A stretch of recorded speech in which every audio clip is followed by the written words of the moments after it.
in unincorporated areas of Harris County. We'll discuss this and more of today's top stories. I'm Ernie Manous. And I'm Celestia Sherman. We'll also be joined by University of Houston economics professor Stephen Craig, who will discuss the AI bubble and the impact it could have on the stock market. And I'm Frank Billingsley. Plus, we'll also be joined by chefs Alain Verzeroli and Salvatore Martone, who will tell us about the impacts of earning a Michelin Star. Also, we want to hear from you. Give us a call or send us a text at 713-440-8870. You can also email us, talk@hellohouston.org, and you can watch us on YouTube by going to houstonpublicmedia.org. All that and more here on Hello Houston, right after the news from NPR and News 88.7. Hello Houston is made possible in part by founding sponsors John Bradshaw and Kathy Sanders, and by gifts from listeners like you. Live from NPR News, I'm Lakshmi Singh. It's day 27 of the government shutdown, the second longest in U.S. history. Military paychecks and federal food services are set to stop as Congress shows few signs of a funding breakthrough. Here's NPR's Luke Garrett. The Department of Agriculture says the Supplemental Nutrition Assistance Program, or SNAP, will end food assistance by November 1st. Meanwhile, Treasury Secretary Scott Bessent tells ABC News funds are running out to pay the troops. We're going to be out of money on November 15th. And, for a military not to get paid is a disgrace. Republicans and Democrats can't agree on how to fund the government. House Minority Leader Hakeem Jeffries tells CBS News Democrats want to negotiate. There is an urgent need to reopen the government, which is why we continue to demand that Republicans sit at the negotiating table. President Trump and Republican leaders say they won't negotiate until Democrats first vote to reopen the government. Luke Garrett, NPR News, Washington. Off a weekend of signing tariffs and critical minerals deals in Malaysia, President Trump is in Japan. There, he is due to meet with Japan's new prime minister, a diehard conservative, and the first Japanese woman to serve in that role as prime minister.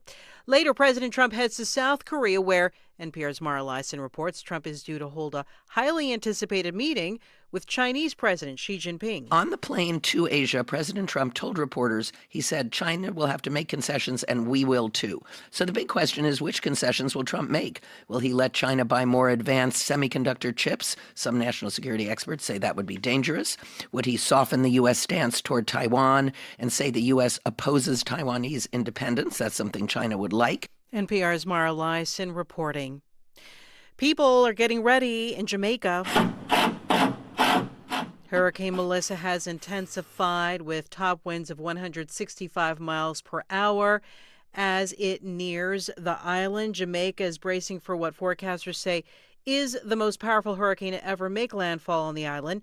NPR's Zeta Peralta reports Hurricane Melissa is expected to come on shore overnight. The National Hurricane Center says Hurricane Melissa is now a top-of-the-scale Category 5 hurricane.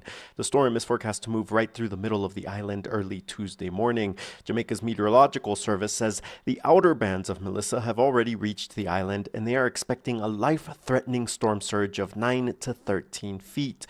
Jamaican Prime Minister Andrew Holness said the whole island should expect flash floods and landslides. While we must prepare for the worst, let us also pray for the best. Holness asked everyone to heed evacuation orders.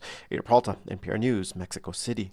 At last check on Wall Street, the Dow was up 250 points, or roughly 0.5%, at 47,455. It's NPR News. Live from News 88.7 in Houston, I'm Tom Perumian. Houston police officers opened fire on a man this morning near NRG Stadium. The incident took place at 2400 block of South Loop West near the Kirby Drive undercrossing of Interstate 610. A commander and public information officer are reported to be en route to the scene. The male victim was taken to a medical center hospital in undetermined condition.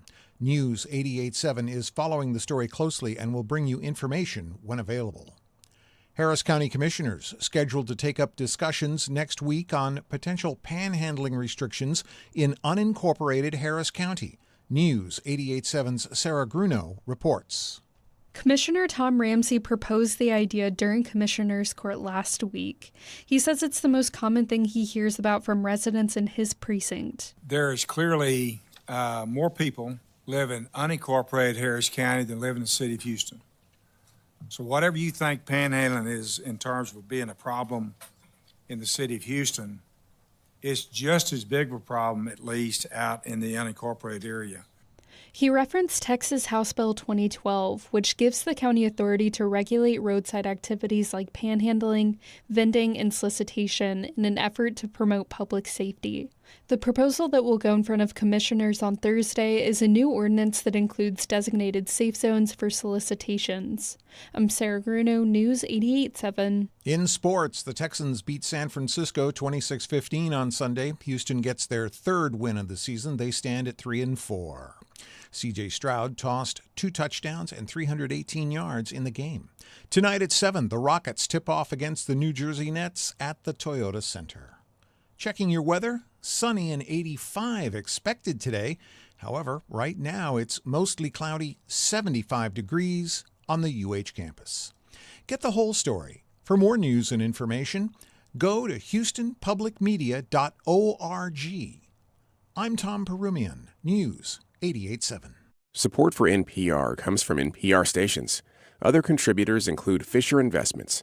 Fisher's dedicated team of specialists provide resources on investing, retirement income, estate planning, and more. Learn more at FisherInvestments.com. Investing in securities involves the risk of loss.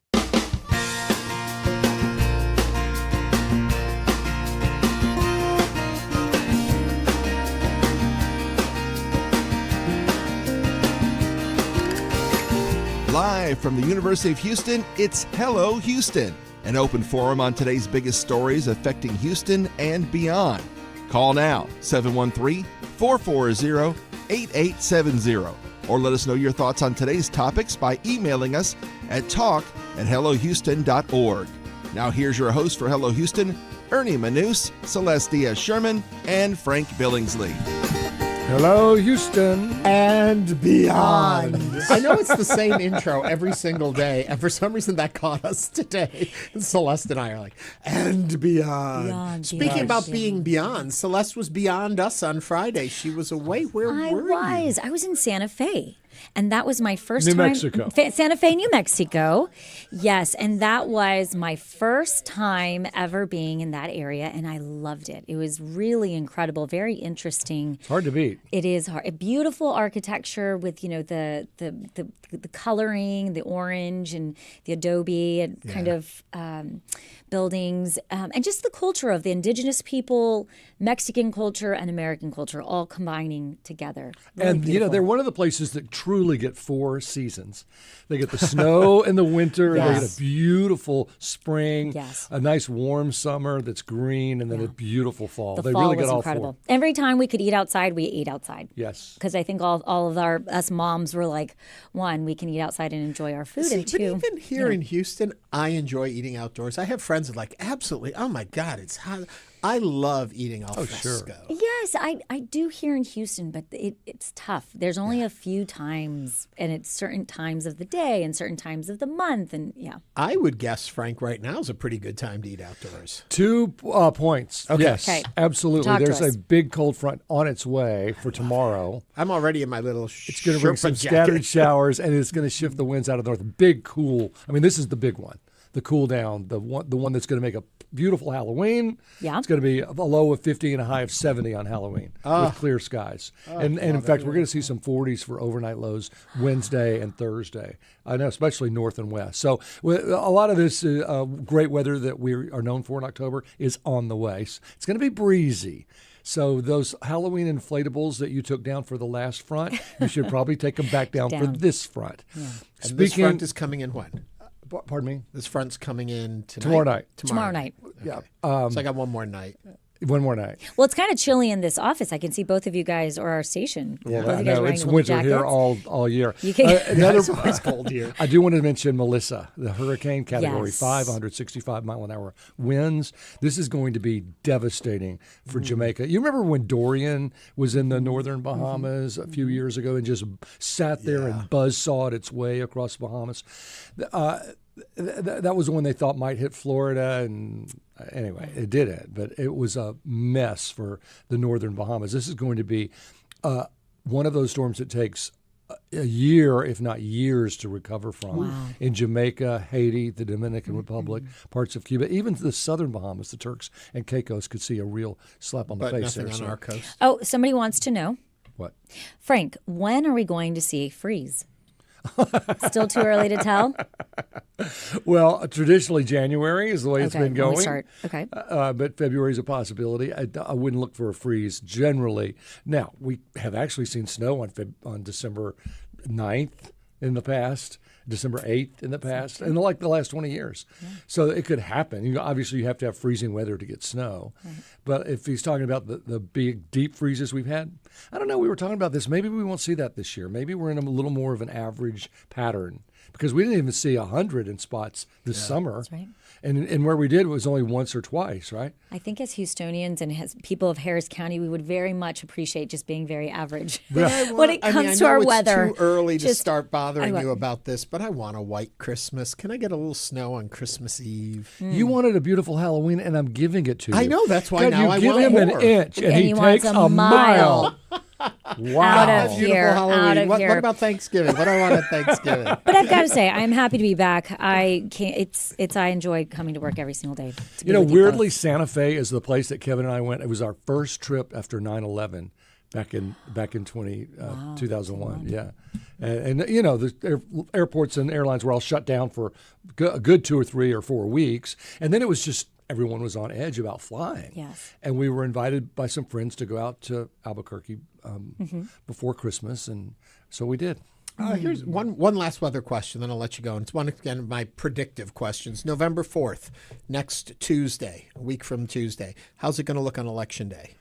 Here, you mean, obviously. Yeah, yes. Because that always is a big issue for people. If it's rainy, if it's ugly, Houstonians won't even go to the polls. And what's up? Metro will take you free of charge. It's free of charge, which is nice. To the polls and home again, or back to wherever you came from. Right now, it does not look to be an issue. Oh, good. Okay. That'll be great for us. Then. All right. Well, anyway, we know all that. Coming up on today's show, we are going to be talking elections. We have Teneshia Hudspeth coming in. She's going to be taking all of your questions. She's a firecracker. She's great. And she'll take your questions about voting, early voting, mail-in voting, election day, polls, all of that. So save up your questions. That's in the next hour. In this first hour, we're going to be talking about the AI bubble and what that's going to mean for the economy, what's going on there. But, as always, we begin with Celeste and the headlines. Thank you, Ernie. County commissioners this week will consider adopting restrictions on panhandling in unincorporated areas of Harris County.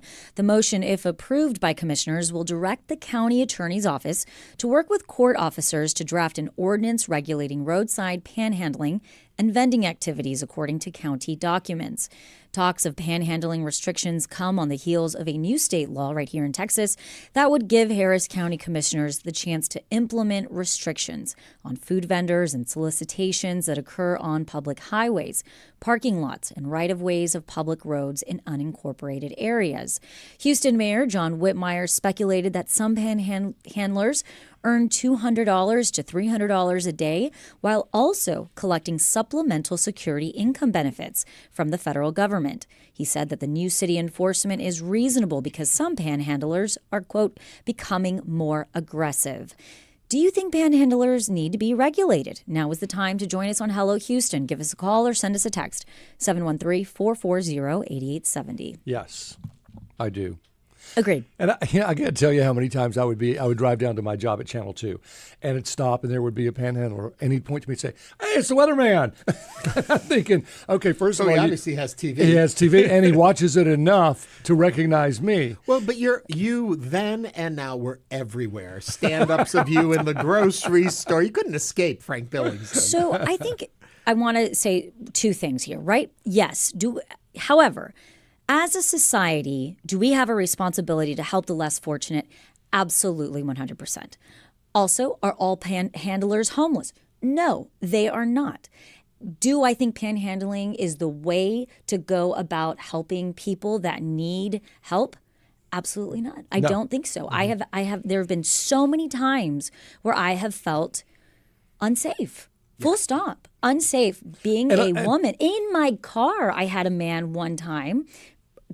My window was rolled down. I'm one of those. I love to roll down my windows, drive around town. I was right at Fountain View. There's a corner. I I said, no, I'm very polite. I look at, no, thank you, that kind of thing. And he wanted to wash my windshield. And I said, no, thank you. And he kept going. I said, no, thank you. And the light turned green. He jumped on my car. It was very, it was scary. Oh, yeah, sure. Rolled at my window. I started honking, got freaked out. He jumped off. I went. It's uncomfortable. Yeah. The thing also to keep in mind, too, services, organizations that work with the homeless and those that are below the socioeconomic level that they need to be, they can make your $1 go much further than you can handing it to someone on the street. Also, there are organizations that gather up people, bring them, drop them off to Panhandle, then come and collect them and take a good chunk of the money and then drop them off again. So there is an organization at play in there. But there are also people, as you were saying, Celeste, that are in our society that are out there with nothing, and they're hoping to reach out, and the kindness of strangers will help them through. Yes. What we've got to do, first of all, is fix this situation in general across the city, but also encourage these people. One organization was saying hand out little business cards, but say the location of a food pantry or shelters to give them the information to go there as opposed to giving them money. But to do that, you have to roll down your window and you have to take your hand and you have to put it out of your window. And you never know what they're going to, if they might. I don't like the idea of someone coming up to my car. No matter who they are. No matter who they are. What really gets me is whenever I see children. Yeah. With people, that really gets under my skin because it's one thing to want to do that for yourself. It's another thing to take your child. 713-440-8870 is our number if you'd like to join the conversation. Wayne from Galveston is on the line. Wayne, what are you thinking? Well, I'm thinking that President Trump got a lot of money that he done shook these people down to get these people some money. Because when I look up, I see people giving him large amounts of money. They're just giving it to him. He panhandling down there in the White House. But I'm saying this to say this. The way the world done got, God might be putting a test on us. I heard one of y'all say that you got to help people that is down. Some people are down because of mental, that they never fixed that. Some people are down because they done lost their job and can't find a job. AI is beating us all out of a job. This country's and the world is getting real greedy. I say that. By being greedy, they do have the means. I'm a truck driver, and I had a friend say, "Man, I hope that storm come here so I can get me some money." I say, "Man, I don't want no storm come here. I live in Galveston. I live in hurricanes tonight, and when people have to go and get some handouts, and some people are hard-working people, but when they get down, they'll go get a handout. But you got to realize, I seen it for my own eyes, where they done put the synthetic drug in these stores, and some of these people done lost their mind. You got to look at that too now. Yeah. People are begging because some of them ain't right, and we need to help them. And sometimes God will put a test on you, and don't fail that test. Wayne, thank you. Thank you for that. I think he brings up a good point of wealth inequality also in this country, that the distance between those in the top and those in the bottom has gotten so vast, and yet there's nothing in the middle anymore. And also, if you are somebody who is religious and you go to church every Sunday, then offertory baskets come around, and I know a lot of religious organizations in Houston that specifically look to help the homeless or people in financial need. And again, that goes back to organizations can go further with the money than you or I can handing it out. And be intentional. Right. The trick is to get the individuals who are out and feeling that pain to know that these places exist and to go there. Oftentimes they don't want to. They're worried about their possessions. There are limits on what they can do and can't do in the rules. And we've got to find a way to help the people that need it. This is a very generous city, and we have a lot of money here. 713-440-8870. Thomas from Montgomery is on the line. Thomas. I was in San Antonio a number of years ago, I think 1990 or so. I was there for a convention. I stayed a couple of blocks from the Alamo, and I had to walk past the Alamo in order to get to the convention hotel. And lined up in front of the Alamo, across the street from it, was like, as far as I can remember, 15 or 20 panhandlers. And they practically demanded money from people walking by. They were not very friendly. They give me money, stuff like that. I mean, and there were no cops around either. And they were lined up there every day, practically. Yeah. Thomas. Very, very, very aggressive. Thomas, thank you for those comments. And, we all have these stories. It's a difficult situation out there, and yet you still want to hold on to compassion for individuals. But, it's difficult, especially, and I was at a wedding over the weekend, and a woman was talking about how men don't see how women see the world, that every time you step out of the car into a new environment, you're facing different challenges than we often take for granted, and things that we think are, it's no problem, just walk through it. If you're a man, you don't necessarily realize all that a woman has to process in that exact same situation. Exactly. Even over the weekend when we were out of town, a group of friends and I, we wanted to walk to dinner. And it was a little bit further out than, what the proper area was, and that we were kind of staying at. It's kind of the touristy area. And that was one of the conversations we had. Okay, if we walk there, when we come back, can we easily Uber? And sure enough, we could. All right. You want to join the conversation? 713-440-8870. We now have Ian on the line from West Houston. Hi, Ian. Hi. So what I've noticed over the past few years is panhandlers accompanied by kids a lot more often than before. Now, I have lived in the third world before, and I know third world begging when I see it. And this is third world begging. They use their kid as a prop or as an accessory.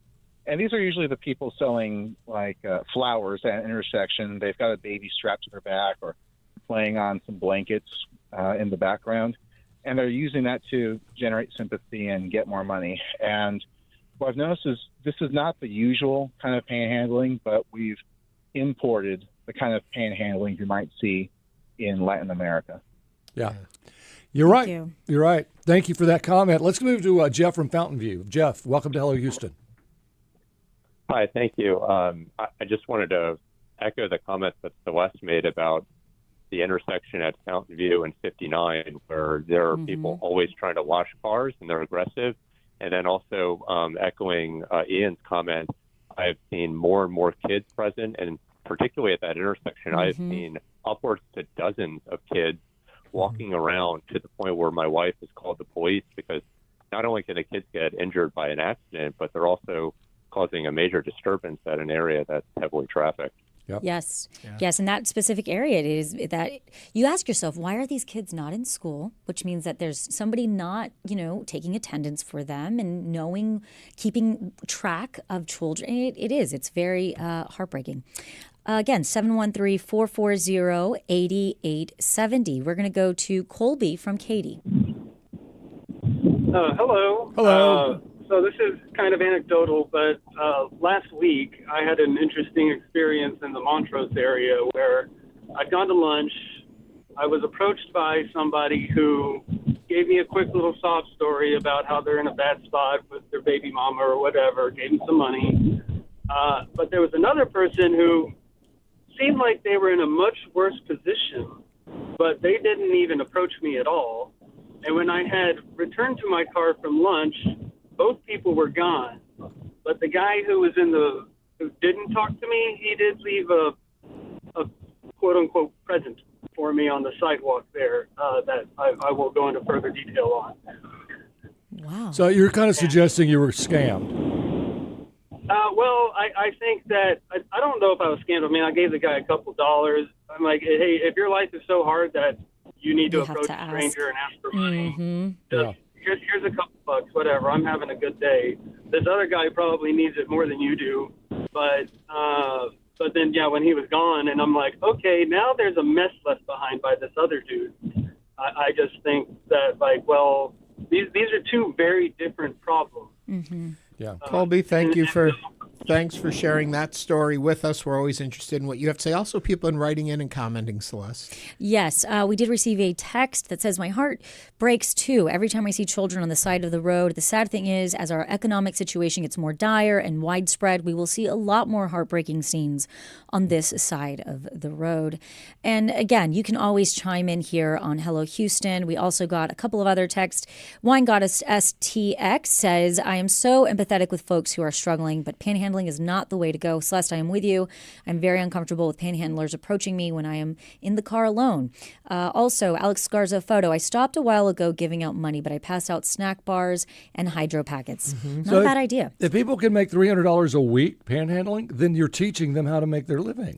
That's why this has to be controlled. Actually, the mayor's quote is saying they earn between $200 and $300 a day. A day? I'm curious about those numbers and how it came to that. That would be I'd a lot. Curious in knowing that. $1,500 a week? That's pretty good. That's it. I know. $6,000 a month. And a lot of time they're rings, they drop off. It's multiple people. They drop them off at the corners. Yeah, the trucks that come and bring them. And yeah. It's a difficult situation, but we want to be compassionate for our fellow man. And the trick is, how do you find the best way to help those in need? I think we've said that. We have organizations. As a city, we can come together and figure this out. But just to let it continue to fester, I think is kicking the can down the road. So I'm glad Harris County is going to do something. Coming up. I was just going to say, today's a very brief set of days. We only have Navy Day, so congratulations to all of our Navy. And it's American Beer Day. So I don't know how you'll be celebrating that. Probably drinking an American brewski. Maybe. Or a German beer. Coming up on Hello Houston, Stephen Craig, an economics professor at the University of Houston, will discuss the AI bubble. This is News 88.7. Stay with us.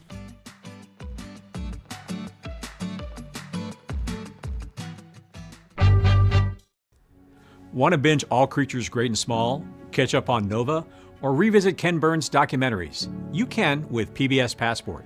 With a gift of $5 or more per month to Houston Public Media, you'll get access to PBS Passport that lets you watch your favorite programs anytime you want. Support the programs you love and enjoy them on your own schedule with PBS Passport. Make your gift now at houstonpublicmedia.org/donate. Has been marked by a dramatic shift in U.S. foreign policy. He has imposed tariffs, suspended foreign aid, and sent mixed signals on ending the war in Ukraine. Meanwhile, freedom around the world has continued to decline for the 19th year in a row. That's according to a recent study. Autocracy and democracy around the world. Next time on 1A.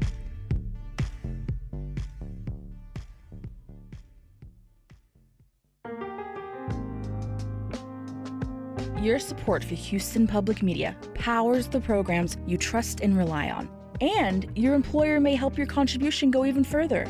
Many employers sponsor matching gift programs, doubling or even tripling employee contributions. It's an easy way to maximize your impact on the programs you rely on. Search for your company and get started today at houstonpublicmedia.org/match. Support comes from Twin Liquors, a Texas family-owned home for wine and spirits since 1937. With over 100 locations across the state, Twin Liquors is proud to be part of the community. Orders available online at twinliquors.com for delivery or pickup. Support for Houston Public Media comes from Drexel University, whose cooperative education program positions students to explore future careers and discover their passions before graduation. More about experiential education at drexel.edu.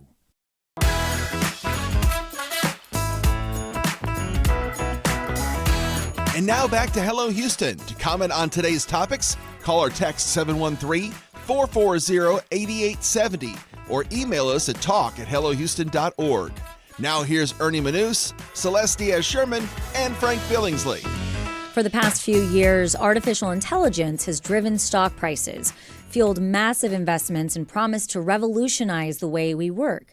But new research suggests that promises may not be paying off, at least not yet. Some experts now wonder if we're in the middle of an AI bubble and what might happen if it burst. Joining us now to discuss this is Stephen Craig, an economics professor at the University of Houston. Professor Craig, welcome to Hello Houston. It's nice to see you all. Likewise, and if you would like to join the conversation, if you have a question for Professor Craig about AI and the AI bubble, you can give us a call or send us a text, 713-440-8870. So, stock market's been doing great. It has been. No question about that. And today, right now, as I look at it, it's at 47,431, one of the highest it's been. Yep. But it might all be under false pretense. Is that what we're to believe? The stock market is one of the hardest things to understand, right? It's sort of the confluence of economics, business, and psychology all together. Yeah.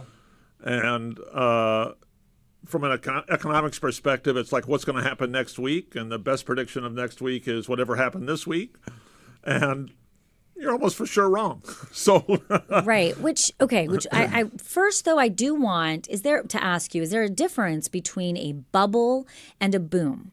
Because right now we're saying AI bubble, which essentially means there will be a burst. Yes. A boom means that there are essentially more positives that came out of the situation than negatives. I think AI it's a real thing. It's for sure going to increase productivity. Exactly how is an interesting question. So I just had an interesting experience at the university where I gave an essay assignment to my kids. Mm-hmm. I'm calling them kids. Young adults. We know what you mean. We know. Yeah. And they all answered this one part of a question completely wrong and then I checked the AI and they all reported what AI said. So it's sort of like, I don't know if you're from that certain time period when the Borg existed. Yeah. But it was sort of like the AI is,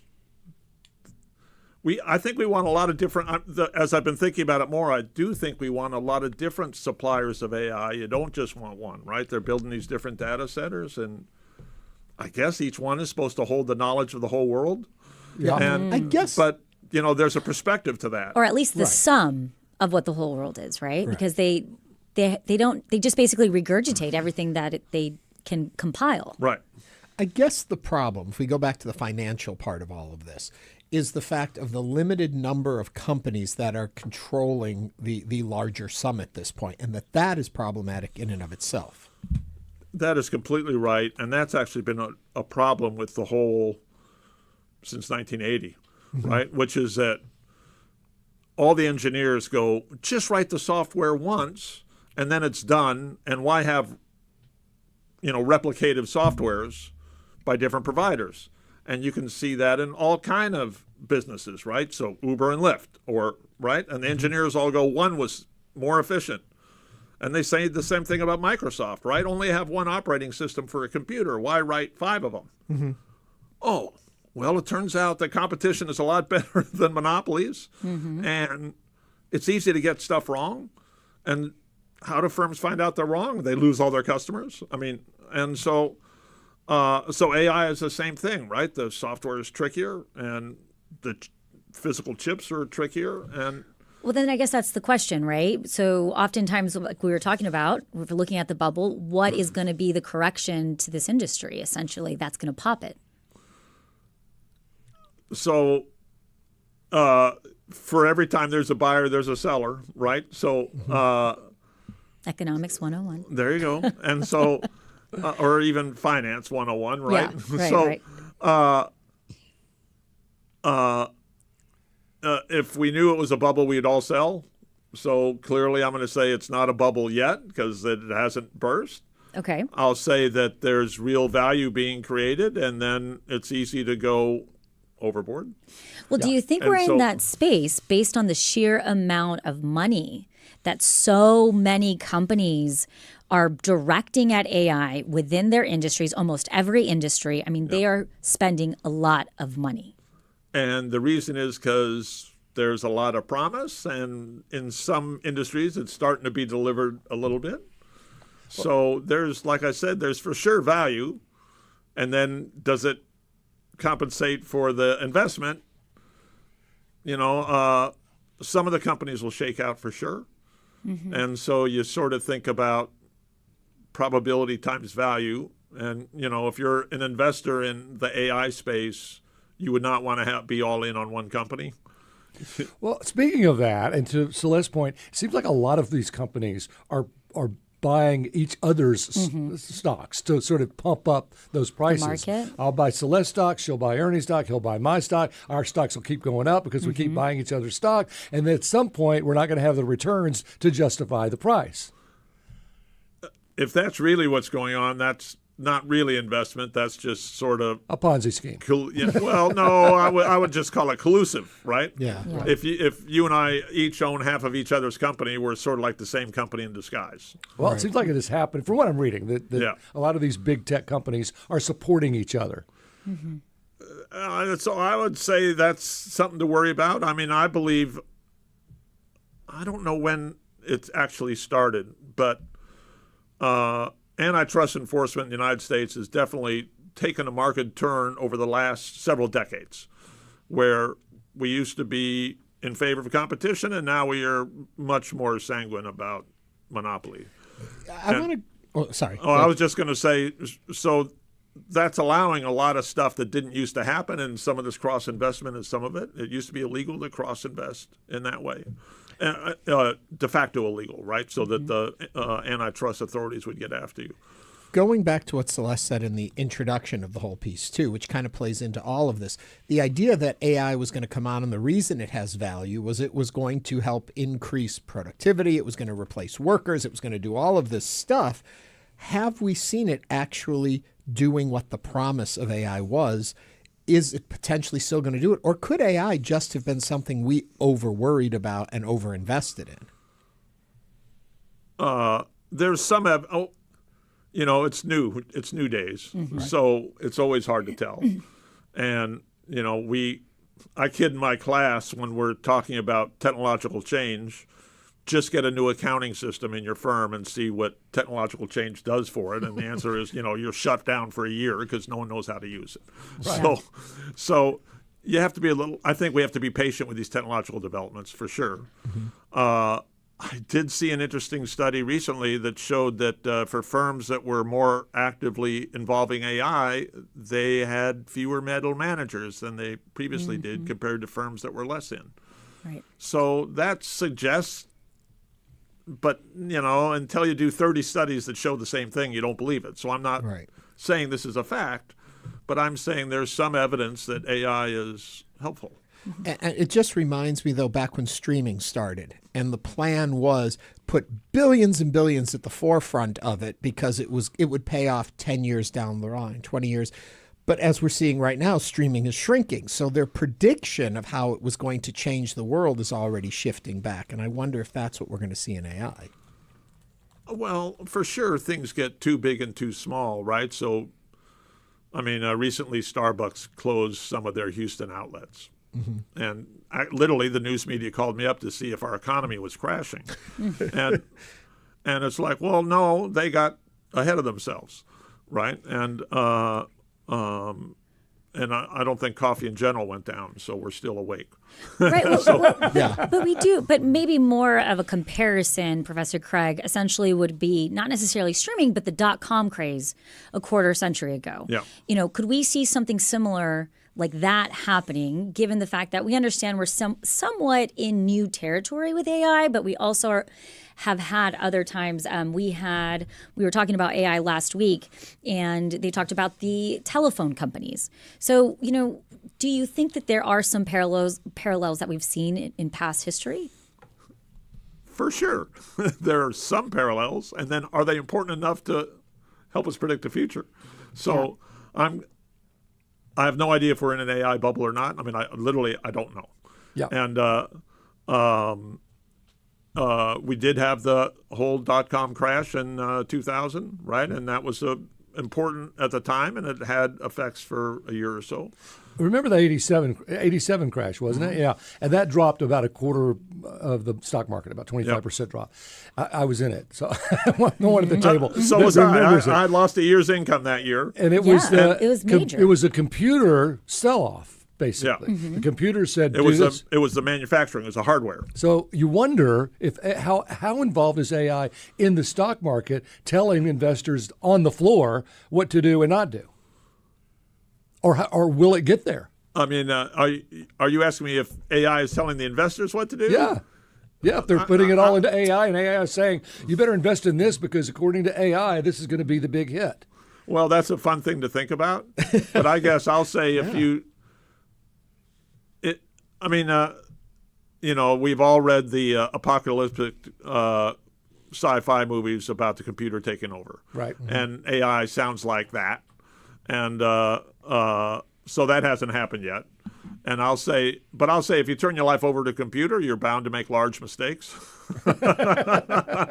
So I don't think there's very many traders that are only relying on AI. So AI, actually, we're finding more it's a better for a starting point than an ending point. I mean, in academia, we had the trouble with Wikipedia, right? That's not a source. That's just where someone's compiled a lot of information. Mm-hmm. Well, it turned out to be not bad information on average, and so as a starting point, it gave you a base upon which to look. And I'm thinking AI is sort of like that too. If you want the first draft, AI will give you a first draft. If you use it as your last draft, you're sunk. That's good advice. Right? Yeah. So, but first drafts are hard, so that's a productivity enhancement. I want to ask you before we run out of time, if this happens, if we bust, what do you foresee as the future? That's where I think the past bubbles are useful, and I think that's an excellent question, right? And what's happened in the past was that a lot of people lose a lot of money in a short amount of time, and then sort of the phoenix rises out of the ashes, and a more stable and sanely operating industry results. And so it's not like the crash is going to turn off AI. No, that genie's out, and it will stay out. And just like there's several companies that still make computers from 1987, not the same companies, but I just mean we still make computers. Yep. And we still make chips. So NVIDIA wasn't a big deal and didn't exist in 1987, but it's a big company now. And will they shrink a lot? If there's a crash, probably. If you I predict that if there is a crash and you buy at the if you buy NVIDIA at the bottom, you'll do well. Yeah. I mean, which is another way of saying that the crash will be temporary, and there'll be these articles about how we needed a shakeout. Well, I'm not ever sure you need a shakeout because they're expensive and hard and cause trouble. Day traders love a crash. Yeah, absolutely. Well, it depends on how big of a crash. True. So I guess if you're thinking that AI might go out of business and then we don't have to worry about computers taking over our life, I don't think that's true, whether there's a bubble or not. Yeah. Right. And or what about investing? If you're thinking about investing, you're watching at AI, and you're thinking, Well, I mean, often, it depends on what kind of investor you are. So you mentioned day traders; they're different than real investors. Often the users do a lot better than the primary manufacturers. So, I mean, I guess if I was going to start an AI investment today where you sort of go, the companies that are making the chips are all have high valuations. The companies that are figuring out how to use those chips, that's where the value lies, if you can figure that out. Good advice. Sounds like they've got the guy to help figure it out. Stephen Craig is an economics professor at the University of Houston. Stephen, thank you for joining us today on Hello Houston. Oh, it's nice to see you all. Enjoyed the conversation. Thank you. Coming up, we'll talk to the culinary minds behind Le Jardinier. Stay with us as Hello Houston continues.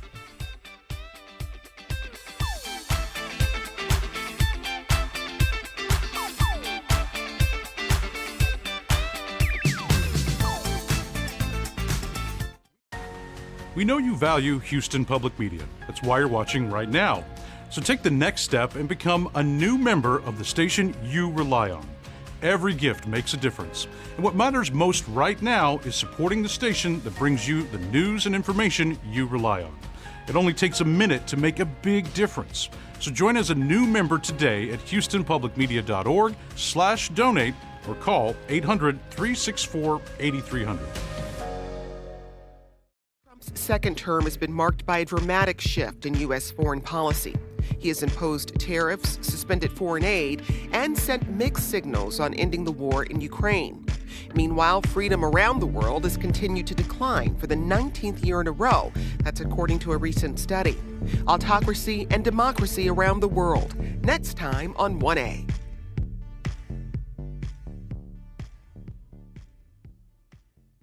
The VA pays out disability claims for an array of conditions, including sleep apnea, hemorrhoids, even erectile dysfunction. This is all legal. This is the way Congress drew it up. It isn't that veterans are breaking law by doing it. This is the way the law has been set up by Congress and several presidents. How veterans are encouraged to submit even marginal claims. That's next time on Think. Tune in tonight at 10 on News 88.7. Tonight on Houston Public Media TV 8, American Experience looks at former Secretary of State Henry Kissinger and how he shaped U.S. foreign policy in the 20th century. Tonight at 8 on TV 8 or stream on the PBS app. Houston Public Media is a service of the University of Houston and is supported with your gifts to the Houston Public Media Foundation. More information available online at houstonpublicmedia.org/donate. Support for Houston Public Media comes from the 45th Annual Houston Ballet Nutcracker Market, coming to NRG Center November 13th through 16th. Early bird and general admission tickets available at Ticketmaster and select HEB business centers. Support comes from Specs Wine, Spirits, and Finer Foods. Texas family-owned and operated since 1962. Celebrating fall with a variety of wines, spirits, beers, seasonal sips, and more. Details at specsonline.com. The fun starts here.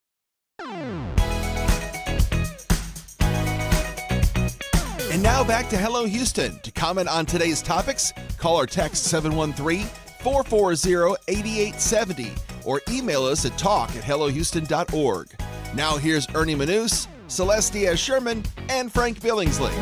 All right, the Michelin Guide, recognized globally for offering a selection of world-class restaurants, awarded up to 3 stars to indicate their quality and excellence, and they came to Houston last year. Tomorrow, October 28th, the Michelin Guide is set to reveal the 2025 selection of its Texas edition here in Houston, and what will be its second year to do that. One of the Houston area restaurants to be included in the inaugural Texas Guide was Le Jardinier, a French restaurant at the Museum of Fine Arts Houston, which earned 1 Michelin star. To tell us more about the impacts of earning that star, we're joined now by Chef Alain Verzeroli.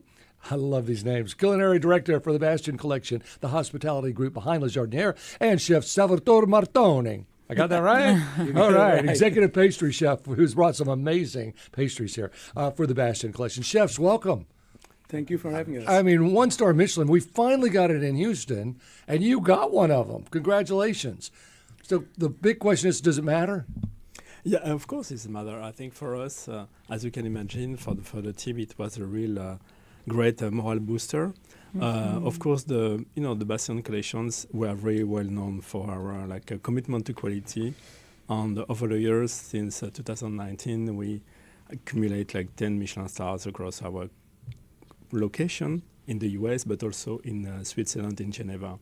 So it's not something new for us, but it's true. It's been a very great pride for us to be part of this inaugural Michelin Guide recognition. Yes, Nice. and you know what I find so interesting about the Michelin Guide specifically and to receive a star is that the measurement of the food and the art is all based on the culinary food. So it's not, okay, what did we think about? No, obviously, Le Jardinier is beautiful in itself and the architecture and where it's placed and everything in the full experience. But specifically, to get a Michelin star, you are rated all based on your food. Can you talk to us about what they measure you are to get a star? What are the measurements? So in fact, there are several criteria for Michelin. First is the quality of the ingredients, which is the key for us to perform. Also the consistency on the techniques, and then the chef's ability on the skills, on the way, of course, we will for example, at Le Jardinier, the key element of the concept is really to follow the season, to offer a very seasonal approach to our menu. So it's very dear to us that we want to embrace the change of the season, and we want to highlight the ingredients at each season at the peak of their flavor. So I think it's very true that they rate first the culinary, right? But of course, they take into consideration, of course, the service also. Having received, though, a Michelin star, or throughout the corporation, the company having received them, now when you create for the menu, when you plan something new, is that in your mind? Are you thinking, what do I have to do to up it? Or is it just simply the artistry of it and you're doing your best no matter what? No, we like both me and Chef Alain, we've been in the Robuchon family for many years. I think Chef Alain is 25. Yes. I've been with Robuchon more than 15 years. And we started pretty much in Michelin Star restaurants. So our pedigree has always been, we almost don't know to operate without Michelin. That's standard, right? That's your baseline. Yeah, we always work in fine dining, and you see the different restaurants in our company. In Miami, we have 2 Michelin Star Atelier, 1 Michelin Star Jardinier, same in Geneva and here in Houston, New York. So we have like this, obviously from our biggest teacher, Mr. Robuchon, we always speak the same language because we come from the same school. Chef Olivier from Switzerland and Chef Botero here in Houston. It's going to be the star of the show in a few days. Yes. So let me ask you this: once you get a Michelin star, is it good forever, or do you have to keep getting one every year? Every year. So every year you're judged. Every year. Mm-hmm. So tomorrow we'll know if you've continued the star tradition. Yes, absolutely. And will they add restaurants in addition to hopefully yours and others? Yeah, they will announce the new one, and then they will announce the confirmation of the one they already have it. Yes. Okay.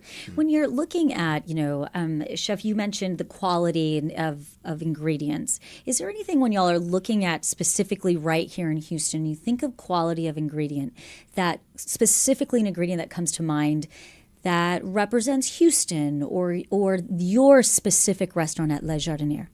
One part of the research from our executive chef at Le Jardinier Houston, Felipe Botero, he's been with us for many years now. He began his career as a sous chef in New York, and after he's been transferred as a chef in Miami, and now he's in Houston for a couple of years, is to research those ingredients, those quality ingredients, because we have to really embrace what we call le terroir in France, which means that the ability to really use what is local, what is seasonal. So, for example, we're using some Texas grits, right? For our dishes, as well as the shrimp from the Bay Area. Of course, it's really key that the corn, of course, during summertime, is really key for us to use his own ingredients. I think all the chefs, and even it will extend to the pastry program. We try really to use really the key ingredients that in season, and of course you want to celebrate. Yes. Houston and Texas terroir. Yes, excellent. Can you talk to us a little bit about what you brought in today? So this is our signature dessert from the very beginning, and it's called the butterfly. The story behind is I love butterflies, so I was researching which butterfly flies to this area. And the monarch butterfly is the butterfly that passed through Houston. Yeah. So, and that was one of the choice. The color is like orange and black. And for the actual dessert, we use yuzu, that's, I would say, Japanese lime, with raspberry jam and pistachio crumble. So for our listening audience that can't see this, it looks like a small donut, and it's covered with that Japanese glaze lime color, very bright green, which is inviting, I think, to the eye. And then there is this raspberry, you said, and so I can't wait to try it. So this is our, the one is our full-size portion for the restaurant. And this is the small one we use when we do a pass around. So when you travel, do you look for other Michelin star restaurants to see how their game is going, or do you just go to the local hamburger joint? Tell us your strategy. We do both. We do both. Good. Yes. We do both. Obviously, you want to see what's going on and what the direction is, what everybody is going through and what's the trend. It's almost like a fashion. There's a trend, and you want to know what it is. Obviously, we are interpreting the trend. We never do exactly like it is. You do it we better. do our own version. And but obviously, in our days off, we'd like to try everything. For example, Chef Olivier from Switzerland, every time he comes here, he has to go to Shake Shack. on the barbecue place. So one of the tricks of the trade is like you can go to Jean Georges in New York, and rather than go into the full restaurant, go to the bar. Fabulous food, half the price, same kitchen. There's a couple of other places like that in London and Berlin. So, but you gotta, if you're going to go to Le Jardinier, you got to go to Le Jardinier. Yes, absolutely. Yes. But at the same time, it's true that you can enjoy the let's say the bar atmosphere, because we are absolutely offering the same cuisine at the bar. If you are by yourself, or just because you enjoy the mood of the atmosphere of the bar than in the dining room. So, question, given the fact that you all are such fine dining, what time do you all come in the morning? What does that look like a day here in Houston? Going to the museum district, what time do you start? When are you picking your ingredients? How does that work? So in fact, our days are beginning in the morning when we are receiving the ingredients. So first is going to be a quality check, which is very important for us. For example, Felipe is the chef. Botero is just like checking the quality of everything, right? First, that's the base. After, we prepare what we call the mise en place, meaning the preparation for lunch and dinner based on these ingredients. And of course, during the service, and before the service, we are tasting all the dishes, the sauce and everything, to make sure that everything is up to the level and properly and seasoned the right way.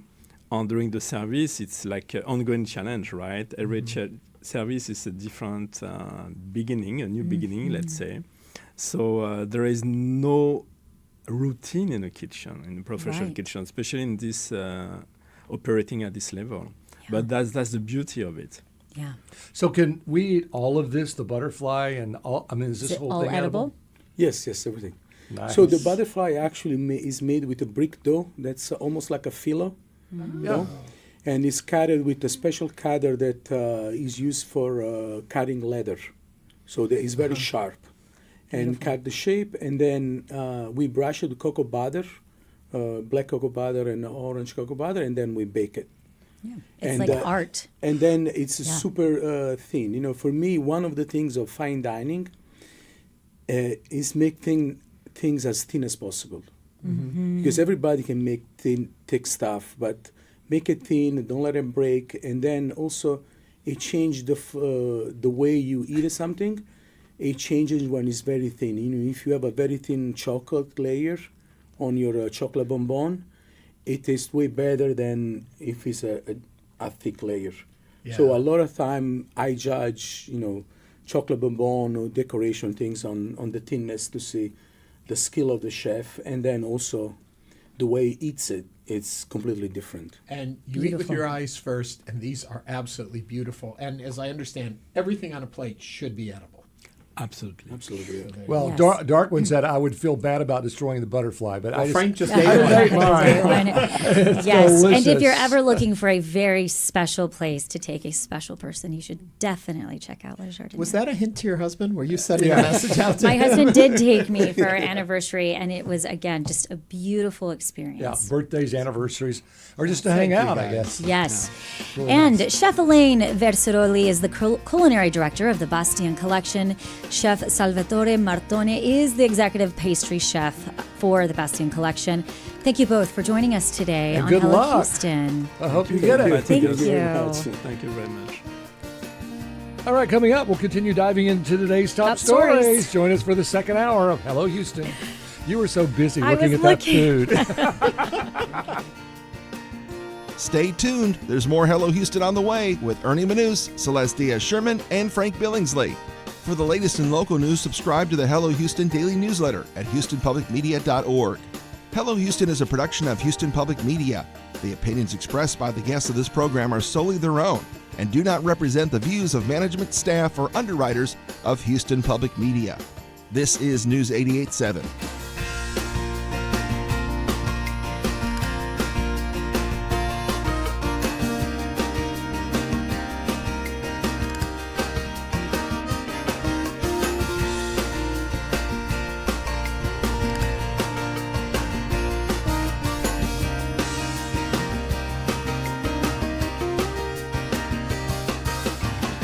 Support comes from Czech Center Museum Houston, presenting a concert for Czech Heritage Month on October 29th, featuring the Apollo Chamber Players performing works by Dvorak and Martineau. More information at czechcenter.org. 75 degrees at the University of Houston. I'm Tiffany Taylor. Sunny and clear for our Monday, highs in the mid-80s. This is your NPR station, KUHF Houston, News 88.7, a service of the University of Houston. It's 12 o'clock. Just ahead on this hour of Hello Houston, the number of children born to the average family has dropped significantly in the United States and across the world, according to recent data from the United Nations. We'll discuss this and more as we continue diving into today's top stories. I'm Frank Billingsley. And I'm Ernie Manous. We'll also be joined by Harris County Clerk Teneshia Hudspeth, who will join us to take your questions about the upcoming election. And I'm Celestia Sherman, plus marketing coordinator for the Discovery Green Conservancy. Nic Martinez will tell us all about the Houston Pumpkin Festival. And we want to hear from you. Give us a call or text at 713-440-8870 or email us at talk@hellohouston.org. You can also watch us on YouTube. Just go to houstonpublicmedia.org. Hello Houston continues right after the news from NPR and News 88.7. Hello Houston is made possible in part by founding sponsors John Bradshaw and Kathy Sanders, and by gifts from listeners like you. Live from NPR News, I'm Lakshmi Singh. The federal government shutdown continued to disrupt flights across the country over the weekend. NPR's Joel Rose reports air traffic controllers are set to receive no money on payday this week. The Federal Aviation Administration said staffing shortages delayed planes headed to Los Angeles, Washington, Chicago, and Newark, New Jersey on Sunday. Staffing shortages were reported at more than 20 FAA facilities around the country over the weekend. Here's Transportation Secretary Sean Duffy speaking to Fox News on Sunday. That's a sign that the controllers are wearing thin. Air traffic controllers are required to work without pay during the government shutdown. Their union says some are taking on second jobs, driving for Uber and DoorDash to make ends meet. Controllers are set to receive no money when payday officially arrives on Tuesday. Joel Rose, NPR News, Washington. As Hurricane Melissa barrels toward Jamaica, authorities have ordered evacuations in several areas, urging residents to seek immediate shelter. Forecasters say the storm, now a Category 5, could be among the most powerful ever to hit the island. It now has top sustained winds of 165 miles per hour. The U.S. National Hurricane Center warns a deluge could trigger catastrophic flooding across parts of Jamaica.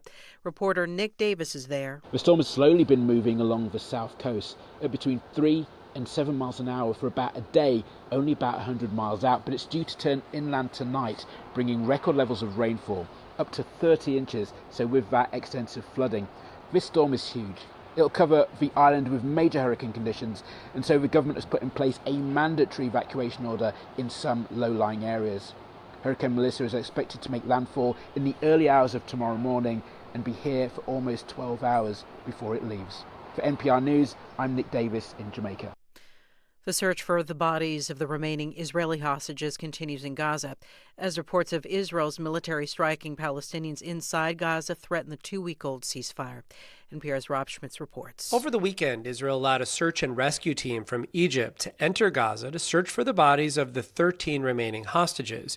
According to an official who spoke to NPR but not authorized to speak publicly about the matter, Israel also allowed members of Hamas to cross the so-called Yellow Line into Israeli-held territory to assist in the search for the deceased hostages. Gaza's civil defense reports that Israel's military struck a group of Palestinian civilians who had returned to their homes near Khan Yunis in southern Gaza, killing 2 and injuring 3. Over the weekend, Israel's military said it carried out a targeted strike in central Gaza on a member of the Islamic Jihad militant group, injuring 4 people in a car.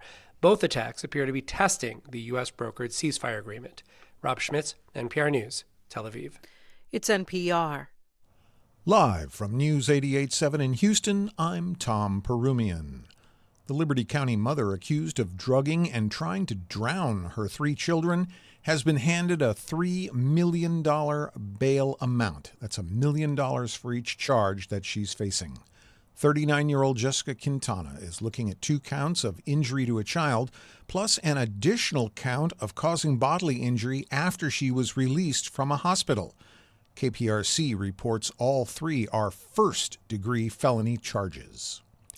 News 88.7 is continuing to follow the shooting of a man near NRG Stadium around 9:30 this morning. No details about the incident are available. The man was reportedly shot near a residence and then transported to a medical center hospital for treatment. There is no word on the man's condition at this time. Harris County Commissioners will discuss potential restrictions on panhandling in unincorporated Harris County. County Commissioner Tom Ramsey is proposing changes. I think from reducing traffic hazard to reducing risk to motorists to reducing risk to pedestrians, I think we need to go ahead and implement in unincorporated Harris County a ordinance related to it. The proposal in front of commissioners next week would prohibit panhandling and vending on road medians. It would also designate safe zones for solicitation and enforce provisions that prioritize warnings and referrals to social services for people experiencing homelessness. In sports, the Texans beat San Francisco 26-15 at NRG yesterday. They stand at 3-4. Tonight at 7 o'clock, the Rockets tip off against the New Jersey Nets at the Toyota Center. Checking your weather, partly sunny today with a high of 85. Mostly clear, 69 tonight. Right now, it's mostly cloudy, 77 degrees on the UH campus. I'm Tom Perumian, News 88.7. Support for NPR comes from NPR stations. Other contributors include Capital One, offering their dining and entertainment card, Savor. What's in your wallet? Terms apply. Details at CapitalOne.com. And listeners like you who donate to this NPR station.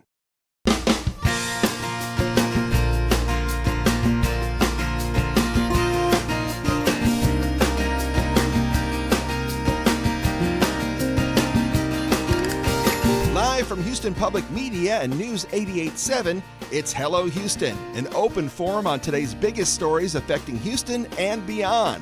Call now, 713-440-8870, or let us know your thoughts on today's topics by emailing us at talk@hellohouston.org. And now, Hello Houston with Ernie Manous, Celestia Sherman, and Frank Billingsley. Oh, my God. We're all trying to swallow real fast because we've been eating this dessert. No, we're on sugar highs for the next hour.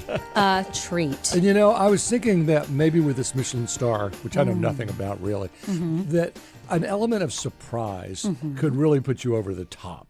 Oh, yeah.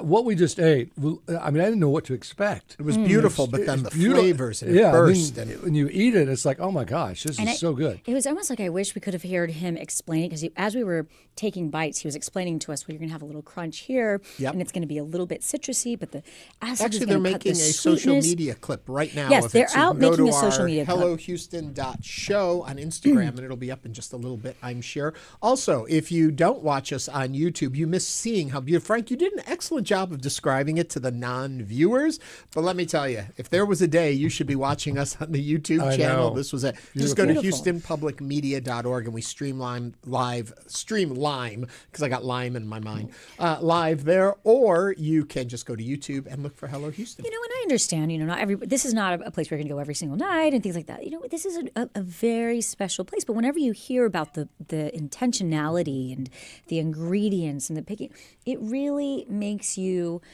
understand why they can charge so much for a dish. They do charge a lot. That's why I was saying that it's such a good pro tip to find the bar and order from the bar. Yes. Maybe you could find a restaurant like that around the world that has a bar connected. Frank, we always turn to him for the bargain deals in Paris or Rome when he's there. Guess what we finally did? What did you finally do? Watch Downton Abbey, the grand finale. Speaking of the rich life, and what'd you think as they wrapped it all up? Kind of meh. Kind of meh. Yeah. I liked it. I thought of all the movies, it was my favorite movie. It seemed to have a sense of purpose, where the others seemed to be like, well, we got the cast back together. People still like us. Let's do something. Oh, this one felt that's fair. It was going somewhere. Now, do you really think there's room there to take us into World War II? Absolutely. Yeah, Downton, the next generation, the kids, the families, the people that have shot off into their own storylines. Absolutely. Yeah, and we can probably relate a little more. Some of us can relate a little more as they go through those decades. I'd love to follow Edith's family and see what's happening there. And you know, I'm surprised they haven't had spin-offs. Right, I know. Well, they've been so busy trying to get the movie together, but it's a good point because the challenge they always had was that the cast had grown so big to 28 regulars that to get everyone's schedule so they could do anything was so hard. And like you, I always thought, but it doesn't have to be all of that. You know, there are so many storylines. Mrs. Patmore was opening her bed and breakfast or whatever, her little lodge. Let's see that storyline. And in England, they don't have contracts like actors in America do. They can sort of work as they.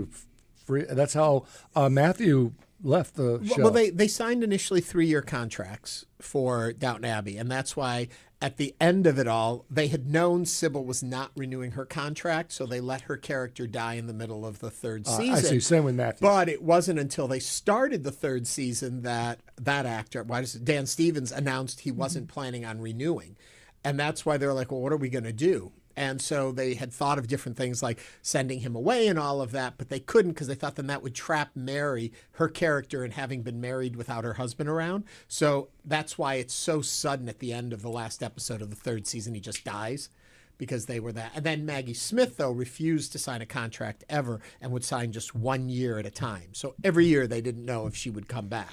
But, boy, I got him going on Downton Abbey now. I can't stop him. Okay. Let's move on. So we're going to talk about voting, and we already have texts about voting. Yes. Oh, I've got and lots of questions. We also received a text about our earlier headline. We were discussing about some new ordinances regarding panhandling in the Houston, greater Houston area. And this one person wrote, please I am surprised with your take that women with children panhandling are using them as a ruse.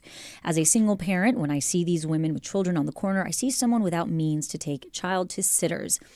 That's an excellent point. I think there's people that, especially moms, who are in tough spots, and childcare is expensive. Yes. I also feel bad when I see them with the dogs, when they have their pets. And then I think to myself, but that's their companion, and their situations have led them there. Why would they not?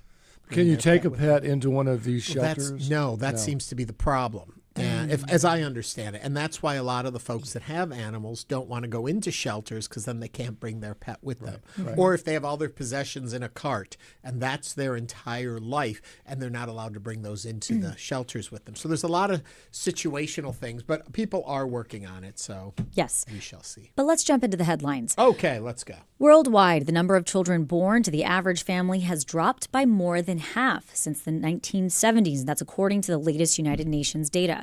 Economists say having fewer children is the norm for many families, especially in relatively prosperous countries like the United States.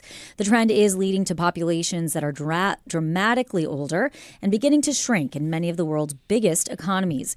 Experts say a rapidly aging and gradually shrinking population in the world's wealthiest countries could force sweeping changes in people's lives, causing many to work longer before retirement, making it harder for business owners to find employees, and destabilizing elder care and health insurance programs. Already, women in the 15 countries that account for 75% of global gross domestic product, including the United States, are having too few children to maintain a stable population. Many of those nations have fallen into the very low category of total fertility rate, identified by the United Nations as a serious concern. What do you think? Why do you think couples are having less children? What were your deciding factors for having children or not having children? Now is the time to give us a call or send us a text, 713-440-8870. Yes. You've had two. I've had two. You have any more? Yes. No. It was very difficult. She said yes. Dan just panicked. No. Yes. I have two children. No, I don't want to necessarily have more. I always thought I would have more children than just two. But, I think that you also have to be honest with yourself. For me, I think it's not an easy question. It's very difficult situation that I think a lot of Americans and people in the world are finding themselves. Economics. It's very expensive to have a child. Yes. Cultural and personal issues, as in it's expensive. Culturally, the amount of pressure for a family and a parent to be able to do it all and provide the best of the best. You need to travel now. You need to you're looking at education, childcare, and I think those are probably the two main factors why people don't are not having. But the problem is, if you don't have those children growing up and paying taxes and putting money in the pot, then the elderly population that's increasing. Then where is their social ladder if you don't have that money coming in? So you've got to imbalance. And I also think, obviously the economic and there's the cultural, but then there's also the personal. Where people nowadays are looking at just themselves having to buy a home, looking at the expense that it costs. A lot of people during COVID, parents moved in with each other. There's a whole sandwich generation of people who were caring for parents and had small children. And so the younger generations are saying, I don't want to do that. I don't want that. I look at it from a different point of view, which I know economically, I hear what you're saying, Frank, and why you need your population to continue to grow. And I understand. I just keep thinking, and you'll hear this come up in a lot of my lines of questioning, is I just think we're getting too big. There's too many of us. And at some point, how do we afford all of this on this planet? How do we maintain all of this? And I think maybe a flat population for a number of years could help relieve all of the gases that are coming out and the destruction to the environment and simply the social services networks and all of these things we grow. I always say when we have county, are we too big to support these massive cities and these, maybe just a little calming for a little bit. But on the other side of it all, there is the problem with if you don't have people still feeding into the system, you can't support what you already have. But what's the breaking point? Well, that's the money part of it. You need people to have baseball teams and basketball teams and soccer teams and to become doctors and lawyers, and you need that population coming in just to support what we already have. We all know about the huge shortage of nurses. Yeah. It's hard to find nurses. But it's only going to be Frank's worried about who's going to take care of him. Who's going to take care of me, darn it. He wants to watch his sports and he wants to be taken care of. Right. So have those children. We need football teams. By the way, the Texans won yesterday. Yay! So, woo! Just to sort of maintain everything that we have going on as a society, you need bodies. Yes. And you need a good supply of them so that the better ones, I guess, rise to the top. Yes, but people used to have large families, one because of work factors. They needed to work the farms or they needed to help around the house. I'm they needed from Arkansas. labor. I know about that. They needed labor. Or the other flip side was religious reasons. Now we also see people that are less and less saying that they are affiliated with a religion. Also, you look at birth control and the amount of women that are now, educated, and there's still a lot of silent pressures around women where, yes, okay, we continued to get educated and get careers and have an education, but also there are silent pressures like who went grocery shopping, who's going to decide what's for dinner, who's going to make sure the kids are getting where they need to get. Speaking for a friend, but that. Right. But I think a lot of women are also feeling that, I don't know if I could handle 4 kids. I think Richard from Magnolia kind of agrees with you, Ernie. He says, in my view, lower birth rates are good news, but there are already too many people for the planet to sustain. And that's true. It seems like that is absolutely the truth. I will say one of my favorite things of my entire life is being a mom, though.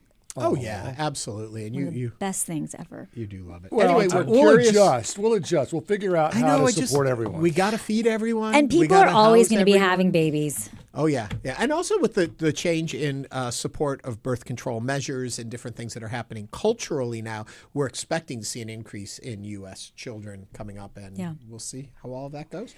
Yes. Again, 713-440-8870. Okay, here's a story that's got a lot of elements to it, so bear with me. Ontario Premier Doug Ford stirred a diplomatic dispute with the United States this week after broadcasting an ad aimed at American audiences, using a 1987 clip of President Ronald Reagan criticizing tariffs, in which the former president says he doesn't like implementing tariffs because they, quote, hurt every American worker and consumer.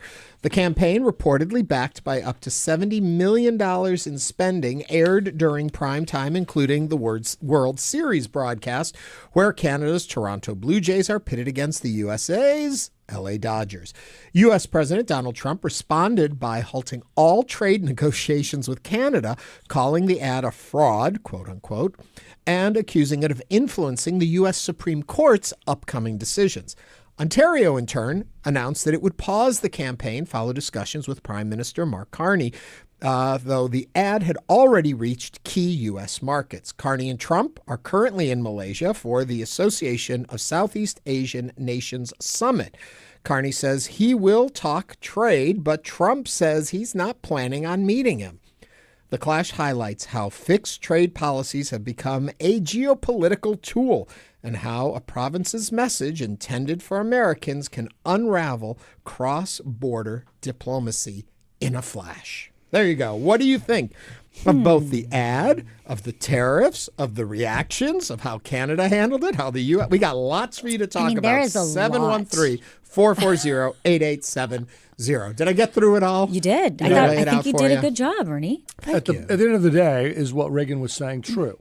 Yes. So let me clarify that, though. Please do. Okay. So it was a much longer speech. The purpose of the speech was that Reagan wanted to put a tariff on Japan over a something or other. I remembered it last night. I don't remember it today. I'm getting old. So he was giving the speech talking about how he doesn't generally support tariffs, but there are moments in time when you need to apply a tariff. So in that case, yes, they're using real quotes. They're saying what he said, and he did say that they needed to that tariffs are not necessarily a good thing, but in unique situations you have to apply them. Trump is saying it's all a lie, it's AI generated, or that it's been chopped up. The Reagan Library has said that it mischaracterized what the former president was saying. I do want to read this one YouTube comment from Dark One Joy. Have there been other instances of a foreign government advertising a political view in another country? Probably. That's a great question. It seems like something somebody would have done before, but today things are so different, you know? Yes. But Again. the whole concept of them airing it to impact the Supreme Court decision is a fascinating ripple. I don't know if Canada has said that or Ontario has said that's why they did it, as much as they wanted to get the American people on Canada's side. And Kevin Dubrulette says, does Trump really think a TV ad will influence the Supreme Court? I don't know why he would do that. I don't know why it wouldn't in today's day and age. And it's not just, it's a TV ad, which is played all over social media, has been written about and all of that. Does the Supreme Court look at that and think, and it is, if you want to say that's what it's there for, it's definitely talking to the conservative branch of the Supreme Court by using Ronald Reagan, who is their, what's it called, standard bearer, the iconic. Thank you. Iconic Republican person to say you can vote against this because even Reagan wasn't in favor of it. That kind of subtlety. I think it's effective in today's day. At the end of the day, Trump just got upset that someone pushed back on him. Oh, yeah. That's the bottom line. So now I'm not going to talk to you.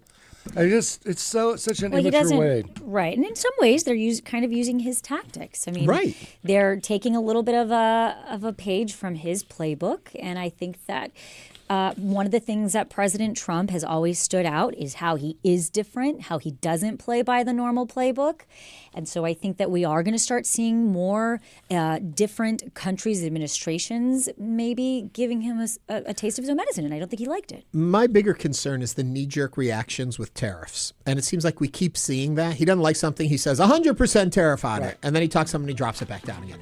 What I'm worried about, what does that mean then to other countries? How do they interpret that in the end? Coming up on Hello Houston, Harris County Clerk Teneshia Hudspeth will join us to take all your questions about the upcoming election. This is News 88.7. Stay with us.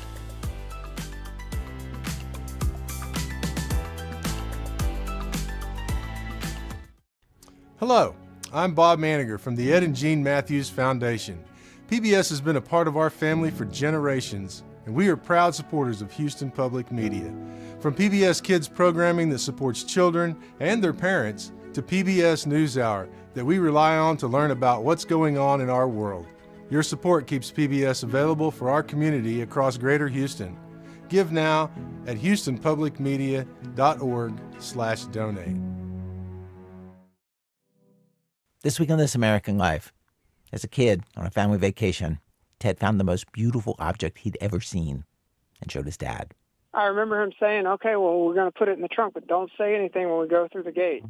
Because you knew you weren't allowed to take it. Yeah, we knew we weren't allowed to take it. We hid it in the trunk under some clothes. Then he says this object started to control his life. That's this week.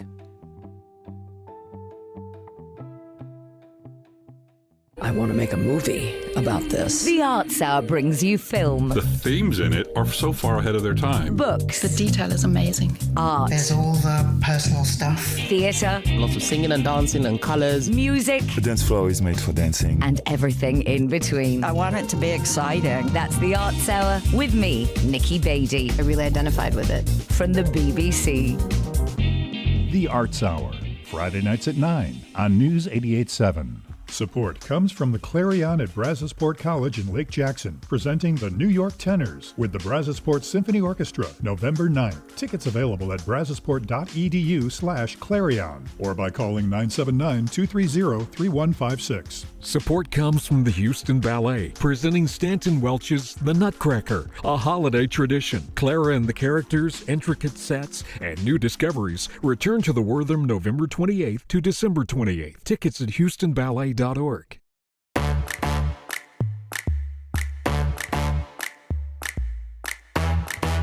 And now back to Hello Houston. To comment on today's topics, call or text 713-440-8870 or email us at talk@hellohouston.org.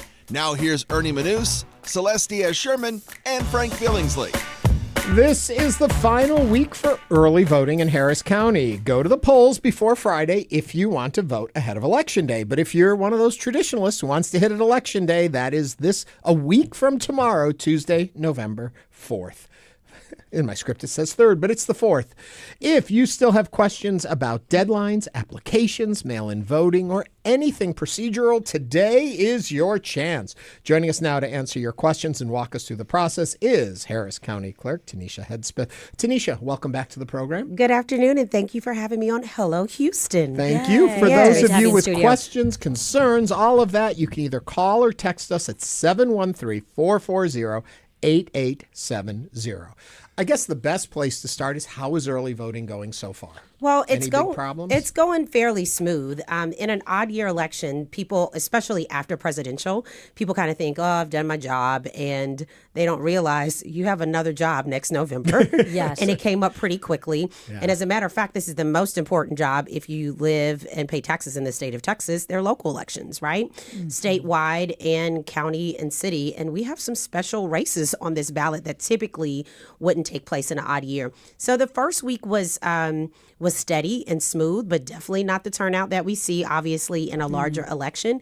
And so I'm so glad you're having me on here, because I need voters to get off their high knees and go cast their ballot, because your local elections are just as important as your federal and presidential elections. A question we get all the time, and I just want to hit it first at the top, to check and make sure your registration is in order. Where should people go? Yes, absolutely. You can go to Harris Votes for all things elections. There's a tab there. It says voter registration, leads you right to the voter registrations office, which is the tax assessor collector, and you can check your status. Not only can you just check your voter registration status, you can go to Harris Votes and view your voter specific sample ballot.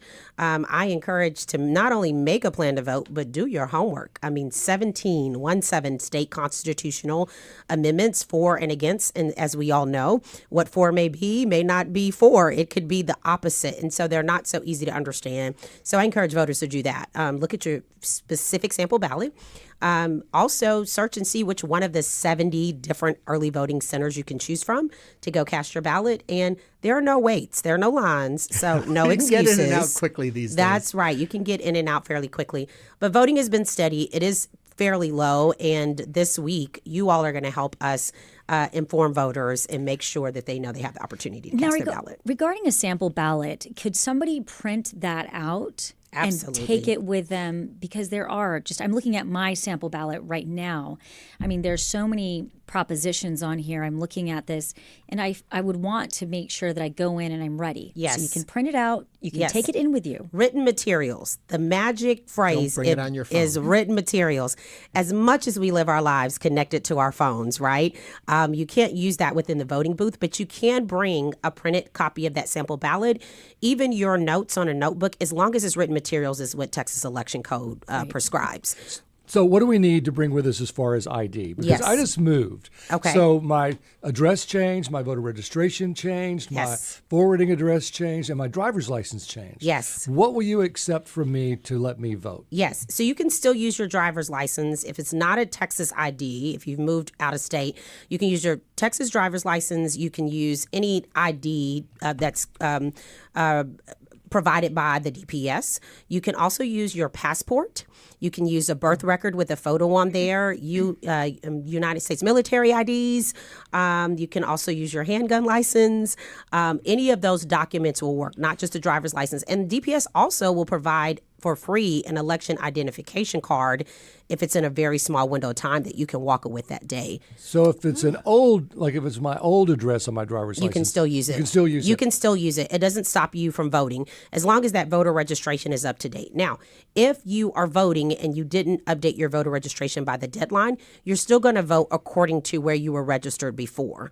You can fill out a form at the poll called an SOR, Statement of Residence. And as you go ahead and vote your ballot according to where you're registered, then fill out the SOR, and then your address will be updated for the next election. Well, just so you know, I'm all up to speed. Okay. I figured that. We were making eyeballs here, and I was thinking, He's no just way. asking for a friend. I'm all good to go. I'm just asking for all of our other Absolutely. fans out there. Absolutely. And here's what's important to know, too, especially for college students, those items that you can provide other than a driver's license if you're from another place, but you're registered here. So, again, U.S. passport, citizenship documents, it all has to have a photo ID. That's what Texas laws prescribe. Military ID, handgun license, the Texas driver's license, a regular ID, and the election identification card. Again, this is all at harrisvotes.com, and that's definitely part of making a plan to vote, to have one of those IDs with you. I apologize if you just said this, but expired driver's license, can you use that? You can. It depends on the amount of time, though, it's been expired. I don't have that off the top of my head. I'm going to actually look it up in just a moment, but it can only be so long. Now, if it's been 10 years. But that picture 10 years ago was so much better. Absolutely. Yeah, you can't always get that great. There was something that just left me a moment ago that's really important to know. For those who apply to vote by mail, the deadline was this past Friday. So if you applied and you're waiting on your mail ballot, you have many options. I am the County Clerk of Elections. I am not the County Clerk of the USPS postal system, right? And so if you feel like it's getting closer to Election Day and you've not received your mail ballot, you can still go vote in person if you're able to. If you don't have it, you'll be provided a provisional ballot, but if you're afraid you're not going to get it in time. If you do have it and you don't think it's going to be mailed back to our office in time, you can simply take the mail ballot to a vote center, surrender it, and they'll let you vote a regular ballot. And of course, if you're a mail ballot voter and you say, hey, I can't get out of my vehicle, you can always vote curbside at a vote center. Okay, we got a whole bunch of texts on Friday. I guess word had leaked you would be here. There was a lot of concern about mail-in, and one of the things that stood out to me, and I don't know the validity of it, is that in the last few days there were rule changes that came down and that they overwhelmed the voting offices. Is that true or false? Not in terms of mail ballots. You might be thinking around the voter registration rolls being updated by Election Day. I'm not really sure because the state changed their system. And so there was a need for all of the counties to sync to the state system. But we were good to go prior to early voting in terms of all that information. But for ballot by mail, I've not heard anything in particular where folks are nervous other than if they missed that deadline on Friday because it has to be received in our office. But all the ballot by mails that we get, you can also go on Harris Votes and track your ballot by mail, right? That's cool. Hey, I sent an application. I want to make sure you all received it, and I'm looking to receive my ballot. And so you can go on Harris Votes, go to ballot by mail and ballot by mail tracker. We're talking to Harris County Clerk Teneshia Hudspeth. If you'd like to ask any question about voting, question. She pretty much knows the answer to all of them. 713. Yes, she does. And I don't have any notes. I know this. Right? 713-440-8870. So this week, only till Friday for early voting? Only till Friday. And the hours? Yes, so 7 a.m. to 7 p.m. all days of early voting except this past Sunday. So you have until 7 p.m. to 70 different early vote centers. You can vote absolutely anywhere. Which is my favorite thing. You can go to any polling location as long as you're registered in Harris County. And this county clerk fought really hard to keep that when the legislature was kind of looking at getting rid of countywide. Yes. So you all should know, I worked with my colleagues across the state, and we all agreed, no matter what side of the aisle you're on, the countywide is convenient and easy for voters. So the other thing that came in was the question about, and I don't know that this is accurate either, but they said there was a change to curb voting and that you weren't allowed to do that anymore. Well, that's what it is. It's the curbside voting. Yes. So the legislature passed an additional measure for curbside voting. Before anyone to come that curbside vote, we trusted that they couldn't get out of the vehicle or maybe they were sick. Now the voter has to fill out an oath or an affidavit that says they are they have to vote by curbside. And again, it's an honorary system. Or beforehand? No, at the time of voting, right? Like you're coming to a vote center, and just so you all know, it's not just specific special vote centers that you can vote curbside. By law, any vote center that you go to during either early voting or election day, it's typically near the handicap parking area or the front of the entrance. Every vote center is different. And there's a buzzer or a stand with a buzzer there. It indicates to the election workers on the inside, you need to vote curbside. It's really popular for those who are not mobile enough to get out of their vehicle, or they're sick. Maybe they just got a COVID diagnosis, but hey, it's almost election day. And so those voters are asked by law, because now it's a new law, you have to fill out an oath or affidavit that signifies that you're eligible to vote curbside. You're listening to Hello Houston. We are speaking with Harris County Clerk Teneshia Hudspeth, and Sherry from Katy is on the line. Sherry, what is your comment or question for the county clerk? Okay, the first thing is she's right. You really got to read those amendments. And the League of Women Voters publication that I got from the library really clarifies the amendments. Nice. And the first question is, isn't it true that you can vote anywhere in your county even after early voting is over? Well, on election day, thank you. You're so right. So if anyone's listening, that nonpartisan League of Women Voters Guide is great. It summarizes those amendments and helps you understand. In terms of voting anywhere, you can vote at any vote center within your county jurisdiction. Now, we're in a melting pot city, right, where you've got Fort Bend, Brazoria, all the different counties on the outside. You still have to vote in the county in which you're registered. So if you're in Harris County, which you're in Katy, so you're Harris County for the most part. I think there might be a little bit of Fort Bend out there. Then you can vote anywhere at the 70 locations for Harris County through early voting. And then the next opportunity to vote in person is Election Day. And you can vote anywhere at those 600 plus voting centers on Election Day. If somebody is going out on the 31st to vote, the last day of early voting, I'm guessing you would recommend don't go in costume. They have to be able to visually see you. Oh, gosh. No makeup, none of that. Don't be You know Halloween. what? You brought up a really good point, because here I was thinking, what costume is the county clerk going to wear as she's touring the county? Because I do go to a lot of vote centers.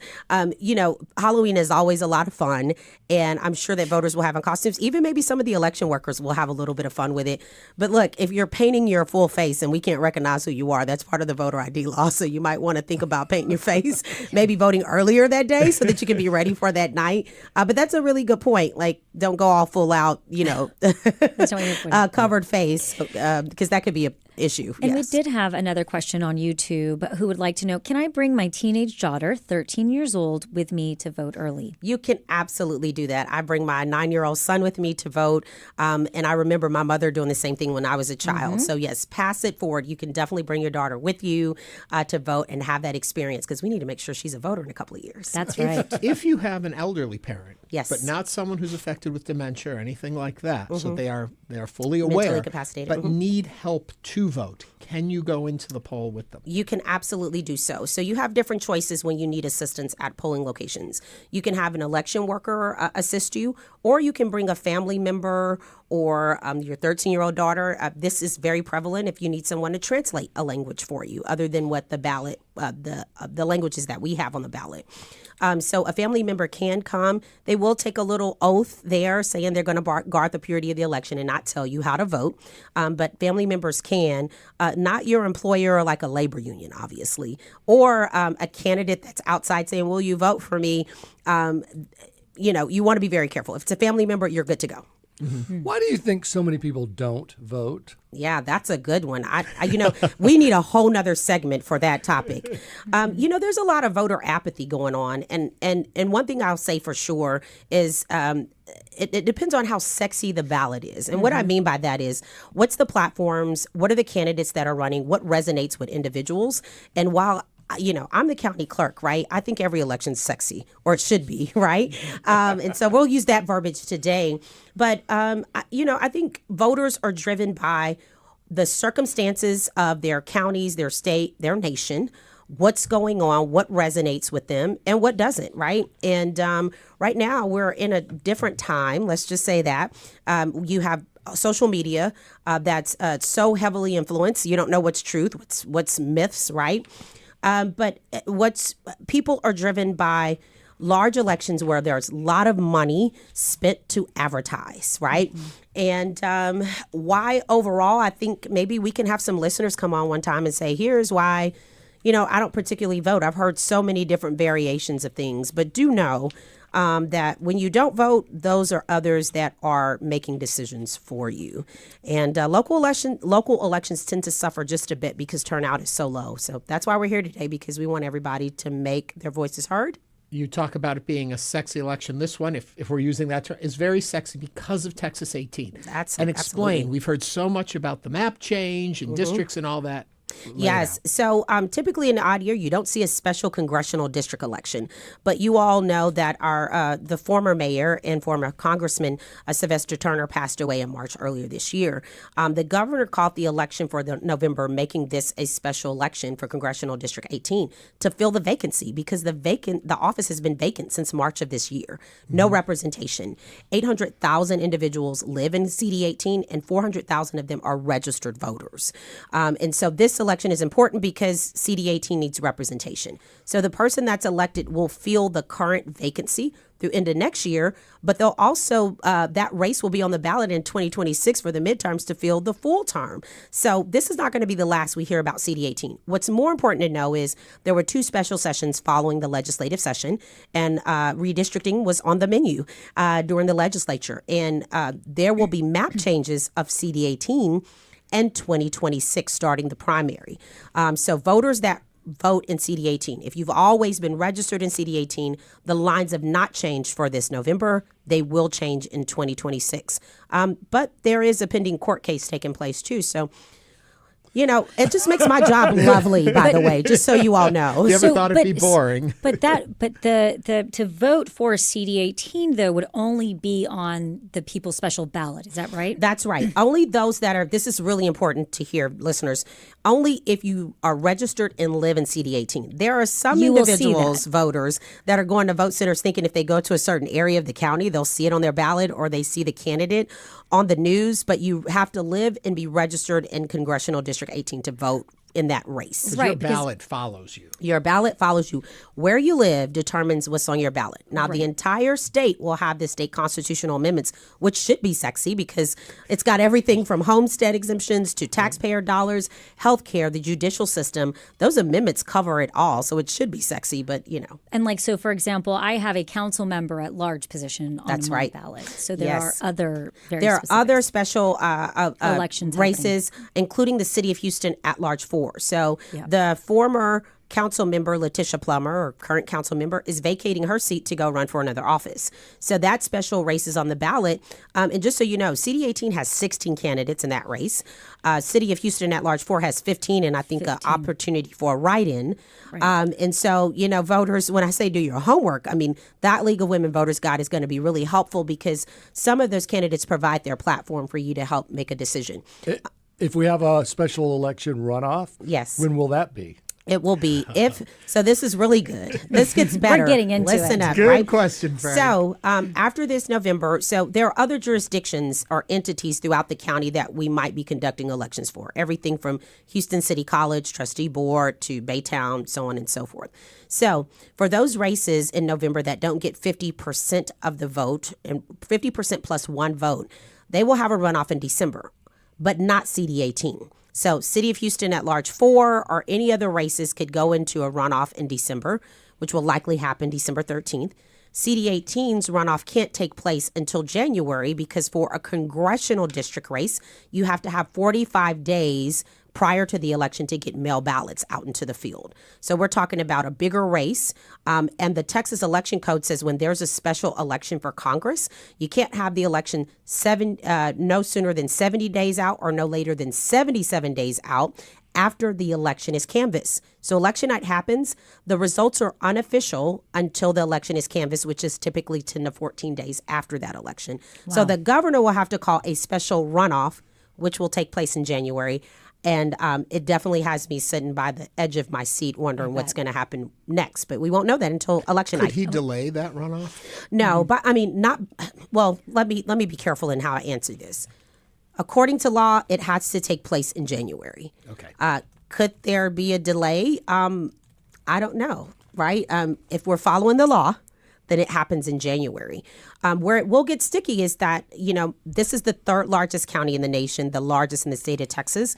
If I'm running an election in January and the primaries as the beginning of March and early voting starts in February, it's not going to be so easy turning from one election to the next and changing the redistricting lines. And then getting everyone actually sworn into Congress is a difficult situation. It seems to be these days. Seems to be. All right, Nora's on the line from the Museum District. Hi, Nora. What's your question for Teneshia Hudspeth? Yeah, hi. Thank you so much for having me. Just a really quick question on self-administered elections. I think I was reading something about that, particularly with school districts.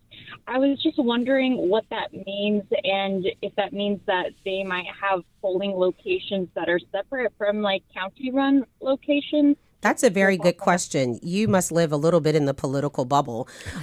So as you all know, entities, there's about 34 different entities, cities, school boards, districts.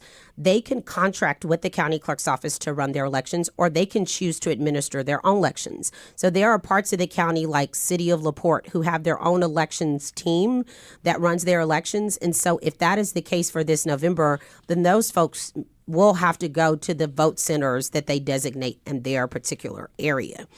So if they don't contract with the county clerk's office, which is why it's important to go to Harris Votes and look at your specific sample ballot, that tells you what we have been contracted to run versus what we have not been. So that very well could be the case. And this happens in May elections as well. Who's in charge of all the political signs and getting taken down after the election? Yeah, the candidates. It's their job to put them up and take them down in a good amount of time, and they can very well be fined if they don't do so. But my office doesn't police that. I don't have the authority to do that, thank goodness. But we do suggest, hey, you can't put them out before a certain time. You got to pick them all up afterwards. And if they stay out too long, look, we've seen variations of what happens to some of those signs once they've hung out too long. But the candidates are responsible. Your position, of course, is nonpartisan, even though this question is slightly partisan, so I'll let you take it how you can. Okay. YouTube writes, many Texas residents don't vote due to the myth that Texas is red and their vote won't count. That very well could be the case. I think there's different reasons why people don't vote or choose to vote. As we know, for statewide races and many other different areas, the state might be more Republican. But then when you get to local counties like Harris County, the county could very well be blue and Democratic. But that should not be a reason why people don't vote, right? You should vote because it's very important to make your voice heard in all elections. Look, I'm the county clerk. Yes, I have to designate a party to run, but I show up with a nonpartisan spirit every day. I've worked under 4 county clerks, including Republicans or Democrats, and I work really hard to be transparent across the board. And so to that voter or whoever's thinking that, we want to see you show up to a vote center, make your voice heard, and go to harrisvotes.com. And it's no coincidence you're wearing purple, correct? And I'm wearing purple today. It is no coincidence, but you know what? Maybe I need to wear more purple between now and election election Just day, purple right? until after the election. That's right. Harris County Clerk Teneshia Hudspeth, thank you again for joining us today. Thank you for having me. Go vote. Go vote. Coming up, a look at the Houston Public Pumpkin Fest at Discovery Green. Stay with us as Hello Houston continues. Houston Public Media in partnership. Hi, I'm Michael Schaefer. My partner Ellen and I have been proud supporters of public radio and TV for decades. We really would be lost without our daily fix of unbiased national and local news, cultural programming, and great entertainment. But with recent federal defunding, stations like Houston Public Media face real challenges. Now's the time to step up. Give now at houstonpublicmedia.org. Thank you. Constitutional amendments, many involving taxes. Special coverage begins Tuesday, November 4th at 8 p.m. on News 88.7 and online at houstonpublicmedia.org. On Fresh Air, you'll hear from people who really make you think, like astrophysicist Brian Greene explaining the scientific theory that our universe is just one of many. And the image that I like to have in mind is, imagine that our universe is like one slice of bread in a much grander cosmic loaf, with the other slices of bread being other universes. No subject is too big for Fresh Air. Join us. Fresh Air, weekdays at 8 p.m. on News 88.7. Hi, I'm Manoush Zamarodi, and our world is changing so fast. On the TED Radio Hour, we invite innovators, researchers, and activists to unpack those changes with us. Just about all companies are becoming technology companies or technology-enabled companies. Listen to the TED Radio Hour from NPR every week for conversations that will deepen your understanding of our changing world. The TED Radio Hour, Tuesdays at 9 p.m. on News 88.7. Tonight on Houston Public Media TV 8, American Experience looks at former Secretary of State Henry Kissinger and how he shaped U.S. foreign policy in the 20th century. Tonight at 8 on TV 8 or stream on the PBS app.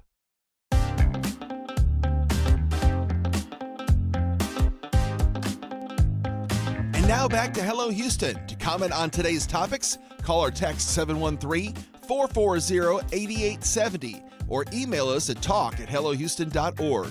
Now here's Ernie Manous, Celeste Diaz-Sherman, and Frank Billingsley. You know, I forgot to mention that there's no weather excuse not to vote this week. Right. It's beautiful weather all the way through. In fact, a nice cool down is coming, which really puts us in the pumpkin spirit, doesn't it? Yes. I know. We entered this last week of October. So if you haven't checked off the pumpkin patch, I know our producer, Garrett Bowman and his wife did that. Oh. They pumpkin patched over the weekend. Garrett Pumpkin Patch. And one of the funnest places With Billy, his wife. is the Houston Pumpkin Festival at Discovery Green. They transformed the whole park into an autumn farm. Games, fall-themed attractions, the whole family needs to go out. Mm-hmm. Plus, did you know that there were even 50 pumpkin varieties? No. I did not know that. I always think there's 8, and you can buy them for $5 in little mini pumpkins. Like the one on Celeste's desk. I have one on my desk. Yes, I do. So there's so much to talk about. Nic Martinez joins us from the Houston Public Festival, now going on at Discovery Green Conservancy. Thanks for being here, Nic. Thank you for having me. All right, so tell us, what's all happening? Oh, this is a great festival. We love having it. This is the second year that we've had it. Last year, we brought over 90,000 people to the park. Wow. It was a big thing. This year, the saying is double the size, triple the attractions. Ooh. Yes. So this year, we have the pink carousels. We have the Tree of Life that are also swings. Last year, we already had 1. Now we have 3. So now I'm saying triple the attractions. Triple. We also have the famous bumper boats from over the summer. We have LED kayaks. We have a corn pit. We have concessions, turkey legs, fried Oreos, funnel cakes. You name it, we got it. It's a fair. And it's a fair, yeah. Is it going on during the week or is it Yes. only on the weekend? So, fun, time flies when you're having fun. This is the last week of the festival. It ends on November 2nd with our, Big Bang being Dia de los Muertos event. So that'll be the end. But it did run from September 20th through November 2nd. So we did have a good while. A good run. And are there pumpkins left? Yes, there's plenty of pumpkins left. We do live in that Houston heat, and we've learned from the past that we had to rotate those pumpkins out. So we are keeping fresh pumpkins out there. Good. Yes. Okay, so 50 pumpkin varieties, name them all. We have orange ones, you have yellow ones, you have white ones. I think a botanist would argue with you on that, but that's okay. Yeah, no, I couldn't start with that. We do get this sounds like a Frank joke on YouTube. Go big or gourd home. Gourd home, yes. That sounds like a Frank joke. Thanks. Okay, so talk to me a little bit about the excitement of having this in the park and how you bring October and Halloween. And is there a costume contest? Yes, so our costume contest was canceled over the weekend for our Scream on the Green event. However, we have moved that to an online contest, and we're taking submissions through our website, discoverygreen.com. Our Scream on Green was a big family-friendly event. Unfortunately, due to the weather, we had to cancel things, but we are moving things online. But bringing the Pumpkin Festival to Discovery Green was a big, success. We wanted to make farmland to downtown Houston. Who else does that? Right. This is the center of the city. You're not going to see something else like that around here. It's full of pumpkins. You have hay, you have corn pits, they have fake chickens that are in the area. Good old fake chickens. Yeah, you don't see that all around. No, I think those are the ones they use to make chicken McNuggets. You know what? We got a comment for Dark One Joy says someone needs to squash these puns now. Keep them coming. That's a gourd one. That's a gourd one, yeah. That's there a gourd are 50 one. varieties of pumpkins, but one of them is not the 2,000 square foot bouncy pumpkin. Yes, that's a big, big hit. It's a big jack-o'-lantern face on top, like a big bouncy house. Kids love it. It's one of the biggest areas in the Pumpkin Festival. We love just having it for the kids. And like I said, this event is like strictly for families. We want them to come out here. We want y'all to have fun. We want the little ones to have How a much blast. of it is free? How much costs? Don't give prices, but I'm just curious. Is this something you can just bring the family to and there's things to do? No. So this is something you have to pay for. Okay. This does help the free programming that Discovery Green puts on all year round. Mm-hmm. So, we had to pay for something so we can have free things later on. Yeah, I get it. I get it. Why do you think it's so important for the Discovery Green Conservancy to provide these type of opportunities and fun for families to come into downtown Houston? We like to say that Discovery Green is a good space, and good spaces attract good people and good energy. And so bringing that Pumpkin Festival in, is just bringing families in. You're going to, keep away all the crime. You're going to keep away all the, bad, the littering and all that. You're going to keep it away, but you're going to bring in happy families. You're going to bring in laughter. You're going to bring in kids. You're going to bring in just joy. That's what Discovery Green is all about, providing events like this. And a great thing to do after early voting, right? Of course. Oh, Lord. Yeah. Should kids come dressed up in Halloween costumes if they want? They can, yeah, of course. We like to say that this Pumpkin Festival is a great photo opportunity for Instagram, Facebook, seasonal cards for your family. If you want to come, yeah. Yes. There is Yellow Brick Road, little area, so you can take pictures if you're dressed as, the Wizard of Oz or Wicked. Yeah, that's really popping right now. So that is a thing. It's what are the hours from when to when? So we are open from Monday through Thursday. It's 3 to 10. And then from Friday through Sunday, it's 10 a.m. to 10 p.m. Oh, nice. So pretty much all day. Pretty much all And day, I would yes. imagine that this would also be a fun date night if somebody's like, I don't have kids, Of but I want to course. go enjoy Yeah, myself in the for city. sure. What are some other fun things that maybe adults can enjoy? For the adults, we do have a big slide, so it's a huge slide. Like most adults enjoy. Right, a big But slide. I know Yeah, you're making fun of me, but No, this no. is a huge slide. It's like one of these Texas rodeos type slides. It's not like a playground type slide. But we also have the LED kayaks that you could use on Kinder Lake. Yeah. We also have these little photo sessions that you could do with your couple.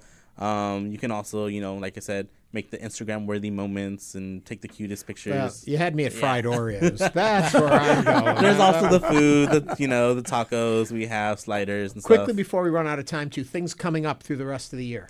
Through the rest of the year, we have the ice rink, most popular at ice Discovery rink. Green, Love it. presented by Green Mountain Energy. We're going to have lots of events through that. We'll have a Galentine's event. We'll have a Valentine's event. What We'll about have Christmas? You got the ice skating. What else? Yeah, What else so we'll happens? also have Carols on the Green with the that's a Houston fun Grand one. Opera. We'll have that. We're excited to announce that we're going to have a H-Town Lights event presented by PNC. I don't know if y'all know H-Town Frankie. He's a big, Instagram person who puts on this big display of lights at his house. We have got him to come to Discovery Green and put on his own display of lights. Cool. Be really cool. Oh, that's neat. Well, Okay, Nick, we did have a question, though. And Curious George will be there? Curious George? No? No, Okay. that's Never mind. never Somebody heard went that. about Curious George. Yeah. Nick, you're doing a pumpkin shell of a job. Ah, Well, at Nic, least you tried, Frank. Nic Martinez is the marketing coordinator for the Discovery Green Conservancy. Nick, thanks for joining us. Thank you. The Houston Pumpkin Festival at Discovery Green is running through now until November 2nd. Or it's Saturday, November 2nd. And that brings us Sunday, November 2nd. Sunday, November 2nd. You know what threw you off? You never gave the date today. I never gave What the is the date. date? October 27th. There we go. And All's good that in the brings world. us to the end of our show. We want to thank you for watching and listening and joining in to Hello Houston. We'll be back tomorrow with more conversations. This is News 88.7. Have a good Monday. Thanks for listening to Hello Houston. Join us every Monday through Friday from 11 a.m. to 1 p.m. to talk all things Houston. The Hello Houston production team includes Garrett Bowman, William Menjivar, Jen Altide, Todd Holslander, and Jim Kovacic. For the latest in local news, subscribe to the Hello Houston daily newsletter at houstonpublicmedia.org. Hello Houston is a production of Houston Public Media. The opinions expressed by the guests of this program are solely their own and do not represent the views of management, staff, or underwriters of Houston Public Media. This is News 88.7.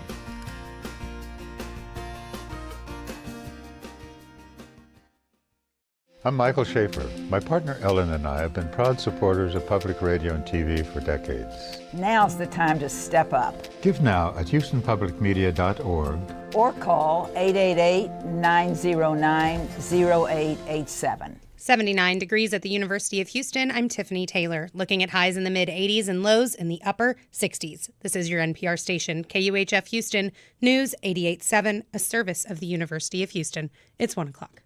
Funding for Here and Now comes from MathWorks, creator of MATLAB and Simulink software, accelerating the pace of engineering and science. Learn more at mathworks.com. From NPR and WBOR Boston, I'm Scott Tong. I'm Robin Young. It's Here and Now. Coming up, millions will lose SNAP food assistance if the shutdown continues. A mother of three is already feeling the strain. Not getting those SNAP benefits this week. We're going through, what bill is not getting paid for November so we can put food on the table. Also, Category 5 Hurricane Melissa is intensifying as it approaches Jamaica.